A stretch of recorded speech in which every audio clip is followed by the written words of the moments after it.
Hey guys, so this is the interior of my sauna. I just saw on YouTube that my first video on the sauna build was collecting the rocks for the foundation, which I hadn't used in the end. And I was planning to do the whole series, but I'm too impatient to do that. So just for anybody building a sauna, maybe doing the interior, I struggled with it. I mean, with the conception. So I'm gonna give you an example of how I did it. I don't know if this is correct, but I based on many different sources like internet, blogs, videos on YouTube. Yeah, and the knowledge of my mom, who is an architect. So what I did. First, of course, I had a wooden frame, and in the gaps, I installed the insulation. This is a panel of PIR. It's apparently it's very good for insulation, and we don't want to cold sauna. And after that, I installed a vapor barrier, which is this yellow thing. And honestly, that would be enough. But you know, I was just worried that if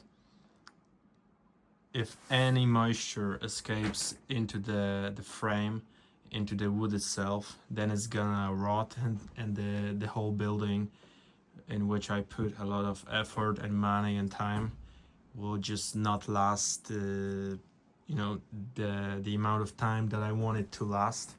So on top of the yellow thing, the vapor barrier, I installed an aluminum vapor barrier, which also bounces back the heat, so it's gonna be even warmer in the sauna. Yeah, and that's basically it. I'm trying to insulate it good in the windows, but it's not that easy. And regarding the floor, so sorry for the mess, by the way, but that's the way I work. So the floor, these are just wooden boards that I built the whole construction on. And you know, the sauna is very moist, so I didn't want these to get wet during sauna sessions. And I really struggled with the solution for this, and I came up with like a fabric. It's not a fabric, it's a material like a plastic one, which does not leak. And what I did is I cut it, of course, in the shape of the sauna, and all the carpets are for the protection of it, because it's very easy to break. So what I did is, like, I cut the shape of the sauna, and then I slid the thing under the insulation, the vapor barrier. So the idea is that when the water flows down, it's not gonna go in between those things, but it's gonna flow onto the thing, which is waterproof, and it's not gonna go down. I don't have a drain at the moment, but I'm gonna do one probably here, because this little like a room, open room, will be for cleaning yourself before or after the session, with the hot water from the stove, which is gonna be here. So that's the whole idea, that it's not going to touch the wooden floor. The wooden floor is protected, and also this thing is not gonna stay like visible, because I want to install, or rather put the wooden panels on top of that, so it's nice to walk, but they're gonna be on some plastic, spacers, so there's not gonna be contact, so the water can be sitting on this, but the wooden like a panel will be all right to step on.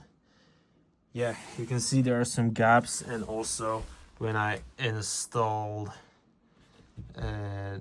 those buttons to later install the cladding, the interior cladding, when I screw them onto the wall, I created some holes where the water can leak. So I'm just gonna pour some glue or silicone into there so that it's waterproof and no water can escape. And yeah, regarding those buttons, I think they are called like that. They are also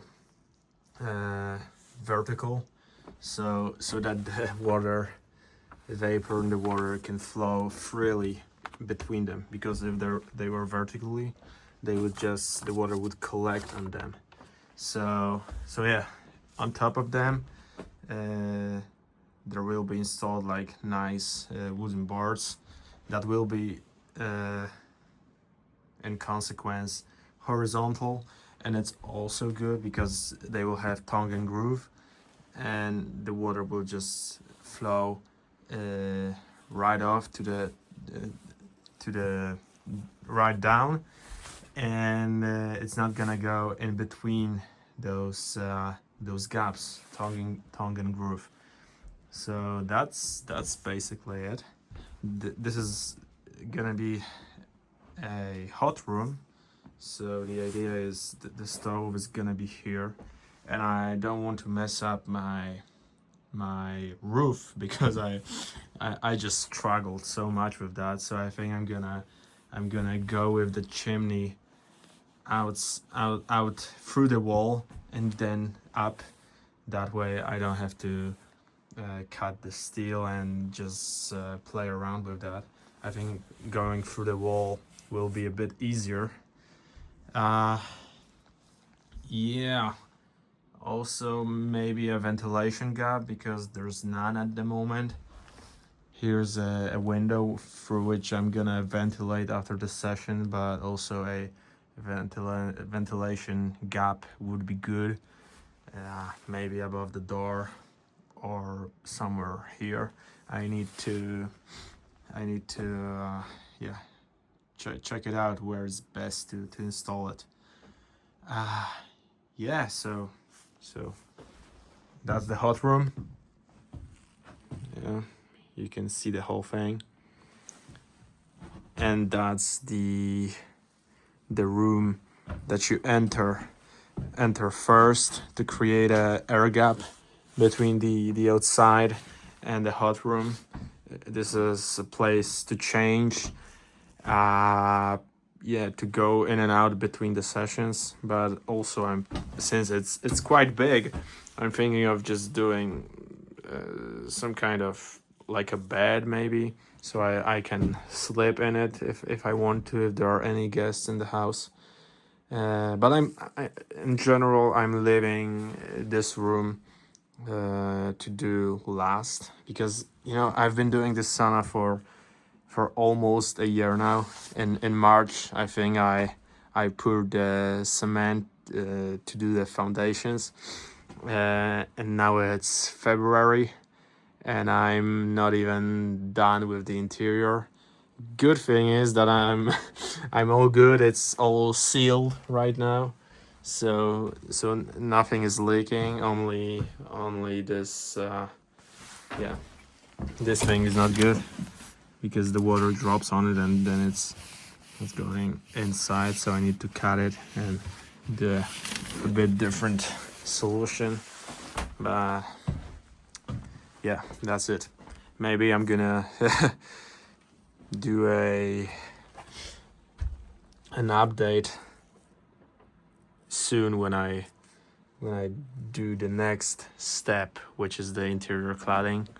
But maybe not. But this was just for anybody who is who's doing the same thing, doesn't know what they're doing like I did. So maybe this is helpful, some of the solutions. Yeah, I'm so much looking forward to take the sauna sessions. Yeah. Okay, thanks for watching. Bye bye. Good luck.